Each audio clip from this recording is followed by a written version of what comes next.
Cheat on me?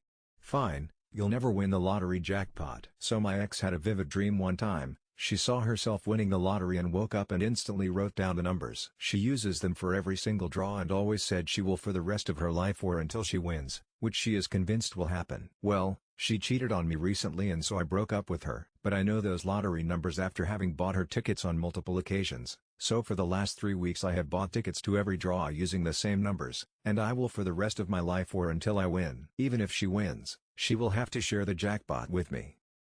Got in trouble for shopping at Joann's instead of manning the register. I was at Joann's with my 2 daughters looking at fuzzy cabin socks on sale for Christmas. I was wearing a sweater and jeans, nothing that would indicate I worked there. A lady was standing at the checkout counter and looked over at me, so I smiled politely and she smiled back. I went back to minding my own business, looking at the socks the girls wanted, and noticed the woman at the counter was still staring, feeling uncomfortable and hoping she was just looking at the items near me. I looked at her and made a joke about stocking up during the sale. She responded, "I guess that's why no one is here at the counter," working a bit sarcastically. I figured she was joking, so I nodded and gave a polite laugh. That's when she walked over to me in a bit of a huff. At the same, 2 Joann employees walked by us heading to the register. She looked at me and said, "Oh, you don't work here," and walked to the counter. It made me wonder if I just avoided an ass chewing, hit my car and leave. Bet. This story involves my mom 64F, who's severely disabled, and a rando couple who hold a flagrant disregard for other people's property, etc. So, my mom, let's call her Sarah, was in the parking lot sitting in her car, preparing to get out and go inside the restaurant she was at. If it matters, she parks in the handicapped parking. Enter the disrespectful couple. They park next to Sarah. They're to the left of my mom's car and their door opens wide, hitting my mom's car. Park. Sarah rolls down her window and says, "Hey, in opening your door you hit my car pretty hard just now, did you not realize that or?" And the couple looks, shrugs, and nonchalantly responds, "Oh, sorry about that," and continues on inside, not offering anything more or any sort of information to fix the damage done. My grandpa's favorite phrase was always, "I don't get mad, I get even." Keep that in mind. So, Sarah watches them go into the restaurant, get seated, and go on about their night like nothing happened. She waits until they're out of sight, and she opens her door, hard, hitting the side of their car, and again, and again. Then, she decides she's not so hungry after all, and drives off. Moral of the story, just because someone's disabled doesn't mean they're incapable of revenge when necessary. I've got a lot of Sarah stories, I'll provide more later, haha.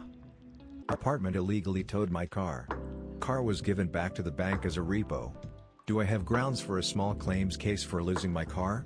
NM. My car was legally parked in a parking spot at my apartment complex. According to my state's towing laws, a tow truck company needs to document proof that a car is illegally parked before towing it. They don't have any proof. My apartment management admitted that they had my car towed because their construction workers wanted to be in that spot. It was just a normal, unmarked parking spot for tenants. There was no signage or other notes communication on my car before towing it, and it was parked there for less than 24 hours. When I called the tow company that took my car, they wanted hundreds of dollars and some copies of documents before I could get my car back. A few weeks later, when I had it all, they told me they gave my car to the bank I had my car loan with, and the bank decided to repo it. I was behind 1 month's payment for my car at the time. This is a car that I'd been paying off for a few years already, and I've lost all that I put into it, plus the car itself and my belongings that were in the car. Do I have a leg to stand on as far as a civil suit goes? If yes, what would my damages be able to include?